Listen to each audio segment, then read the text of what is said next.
안녕하세요. 곽복선 교수입니다. 오늘은 원포인트 중국 역사, 언저리 인생 완적이란 제목으로 말씀드리겠습니다. 완적은 중림칠연을 대표하는 3인 중에 한 사람입니다. 중림칠연은 7명이지만 대표적인 인물을 꼽으라고 그러면 해강, 완적, 산도를 들 수 있습니다. 해강은 제가 해강과 종해편에서 이미 말씀드렸고요. 산도는 산도를 별도로 말씀드린 적이 있는데요. 오늘은 완적에 대해서 말씀드리겠습니다.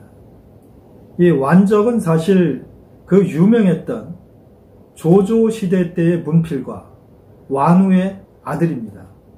한국에서는 잘 알려져 있지 않지만 이 조조가 집권을 했던 건안시대 때 건안 7자, 그래서 문필가로 7명을 꼽았는데요. 그 중에 한 사람이 완우입니다. 아버지가 유명한 문필가여서 그런지 모르지만 완적은 어려서부터 글을 잘 쓰기로 아주 유명했습니다. 완적이 지금 남겨놓은 글 중에 오원영회시라고 해서 수십 편에 이르는 시들이 있고요.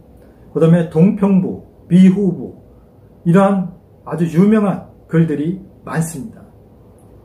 이 완적은 사실 중국 역사에서 가장 혼란했던 시기, 그러면 삼국시대를 들 수 있는데요. 삼국시대 위나라 사람입니다. 이 완적은 그 유명했던 해강과 13살이나 차이가 납니다. 즉 해강이 완적보다 13살이나 어렸죠. 그런데 완적은 산도보다는 5살이 아래였습니다. 그런데 이 세 사람이 나이 차를 떠나서 친구로서 굉장히 친했습니다.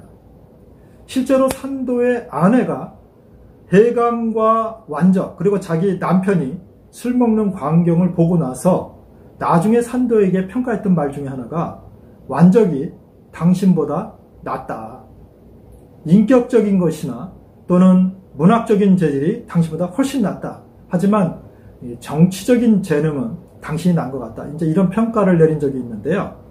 이 완적은 그럴 정도로 이 문학적인 재질이 굉장히 뛰어났습니다. 이 완적에 얽힌 이야기 중에 아주 재미난 이야기가 있는데요. 여러분, 우리 말 중에 배관시한다 이런 말 들어보셨습니까? 남을 완전히 무시하는 것이죠. 요새 사람들이 쓰는 말로는 투명인간 취급하는 것입니다. 이 말이 완적에게서 나왔는데요. 완적은 아주 독특한 습관을 갖고 있었습니다. 자기 마음에 드는 사람 또는 본인이 볼 때에 올바른 길을 걸어간다는 그런 판단이 드는 사람들에 대해서는 만났을 때 이렇게 정상적인 눈을 갖고 이렇게 쳐다보았습니다. 이것을 이제 청안이라고 그럽니다. 이 풀을 청자를 써서 청안 그러는데, 자기 마음에 안 들거나 자기가 볼 때에 말도 안 되는 짓거리를 하거나 아주 간사한 자들, 이런 사람들에 대해서는 이 표현이 좀 어려운데요. 눈을, 이 표현을 보면 그렇게 되어 있습니다. 눈을 훌떡 까 뒤집고, 즉 이 눈동자가 이 위로 들어가는 것입니다. 그러니까 눈알이 하얗게 보이겠죠. 이렇게 하는 것을 배관이라고 그러는데요. 이 배관으로 상대를 쳐다보면서 이야기를 했다고 합니다. 저도 한번 해보려고 그랬는데 배관이 안 되더라고요. 그런데 완적은 아주 쉽게 아마 배관을 했던 모양입니다. 그래서 그 당시에 굉장히 유행했던 말이 상대가 마음에 안 들으면 배관시했다, 이런 말이 그 당시에 이미 유행을 했습니다. 그래서 청안, 배관, 그래서 이 완적이 그걸로 유명했는데요. 그 완적이 미워했던 사람이 몇 명 있습니다. 굉장히 많지만 그 중에 대표적인 인물이 종해입니다. 종해는 사실 천재로 유명했던 사람이죠. 그는 서예가로서도 굉장히 유명합니다. 중국서 서예를 하시는 분들은 종해에 대해서 다 알고 있습니다. 하지만 이 도덕적으로 볼 때, 그리고 정치적으로 볼 때 상당히 그 평가가 좋지 않은 사람입니다. 그는 결국 총나라를 멸망시키고 이 반란을 일으키다 이제 죽게 되는데요. 이 종해는 사실 완적이 자기보다 14살이나 위인, 그리고 그 당시에 가장 유명한 문필가였기 때문에 이 완적과 사귀고 싶었습니다. 그리고 여러 번 완적의 집을 찾아왔습니다만은 그때마다 완적이 술을 먹으면서 눈을 이렇게 까뒤집어서 이야기를 했기 때문에 종해가 결국은 자기 있는 말을 못하고 그냥 돌아가고 말았습니다. 완적이 왜 그랬을까요? 종해가, 제가 해강편에서도 말씀드렸습니다만은 종해는 한번 그 사람에 대해서 뭔가 좋지 않은 감정을 가지면 어떻게든지 해코지를 했습니다. 그걸 알고 있었던 완적은 그에게 틈을 주지 않기 위해서 이제 그런 일을 했던 것이죠. 그리고 또 하나 완적이 별로 좋아하지 않았던 사람 중에 하나가, 물론 백안시까지는 안 했습니다만은 좋아하지 않았던 사람이 중림 7연 중에 막내라고 할 수 있는 왕융입니다. 이 왕융은 역시 어렸을 때 천재로 소문이 났던 사람인데요. 나중에 삼공의 지위까지 올라갔던 아주 유명한 사람입니다.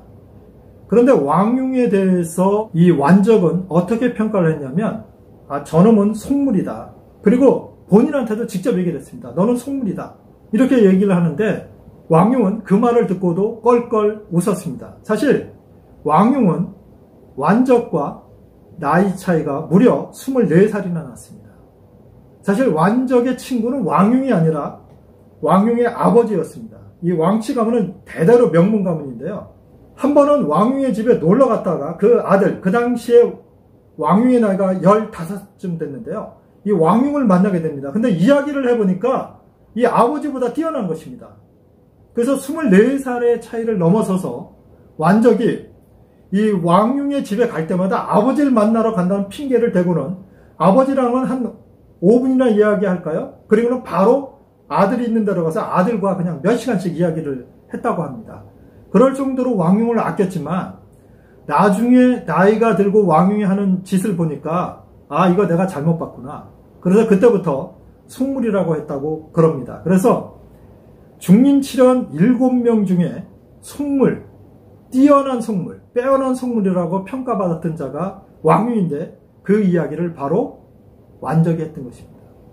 어쨌건 완적은 자기 마음에 들지 않는 사람들에 대해서는 아주 그 자리에서 직설적으로 이야기하거나 또는 백안시했습니다. 그런데 완적은 본인의 정치 생애를 보면 굉장히 애매한 입장에 있었습니다. 그는 사실 사마 가문을 좋아하지 않았습니다. 그는 위나라, 즉 조비가 세웠던 위나라를 정통으로 보고 있었기 때문에 이 위나라를 없애려는 사마 가문을 좋아할 리가 없었죠. 하지만 그 당시 정권을 잡고 있었던 가문이 사마 가문이었기 때문에 거기에 대해서 반항도 하지 못했습니다. 그러니까 찬성도 못하고 반항도 하지 못하는 아주 어정쩡한 입장에 있었던 것입니다. 해강은 달랐죠. 해강은 강렬하게 반대를 했습니다. 그래서 그는 40살에 사마소에 의해서 형장에서 죽지만은 완적은 두려웠습니다. 그래서 그는 그렇게 반항을 못했는데요. 그것을 알고 있었던 사마소는 완적을 자기 휘하로 불러들입니다. 거절을 못하는 것이죠. 근데 완적은 사실은 사마소 밑에서 벼슬을 하고 싶지 않았습니다. 여러분 같으면 어떻게 해야 되겠습니까? 그래서 완적은 술로 자기의 심사를 달랬던 것입니다. 사마소는 사마소 나름대로의 계산이 있었죠. 그 당시에 유명한 문필가인 완적이 자기 밑에 들어오면 이 완적이 바로 자기의 어떤 역할을 할까요? 선전 역할을 하겠죠. 이 사마 가문이 이 세상에 있는 모든 사람들을 다 포용하는 대단히 괜찮은 가문이구나. 그리고 사마소 사람 됨됨이가 아주 괜찮은 사람이다. 이렇게 완적 같은 사람도 다 품어주네. 이렇게 되지 않겠습니까? 어느 정권이나 그거는 똑같습니다. 자기한테 반대하지 않으면 꼭 찬성하지 않더라도 유명한 사람은 자기 밑으로 불러들이게 돼 있습니다. 완적도 이제 그런 케이스로 들어갔는데요. 이 완적은 사마소가 자기를 그런 위치로 데리고 갔다는 걸 알고 있었기 때문에 자기가 높은 벼슬에 올라가서 정치를 하겠다 이런 꿈을 일찌감치 접었습니다.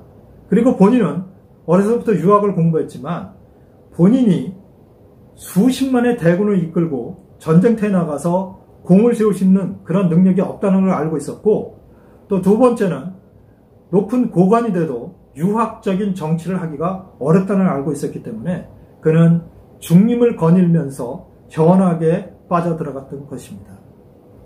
이 완적에 얽힌 이야기는 상당히 많습니다만 이번 시간에는 완적에 대해서 그가 이 중림 7연이지만 사마소 밑에서 벼슬을 했다는 것과 이 사마소에게 절대적으로 충성할 수 없었던 이유를 오늘 말씀드렸는데요. 다음 시간에는 사마소에 얽힌 좀 더 재미있는 그런 일화를 소개해 드리겠습니다. 시청해 주셔서 감사합니다.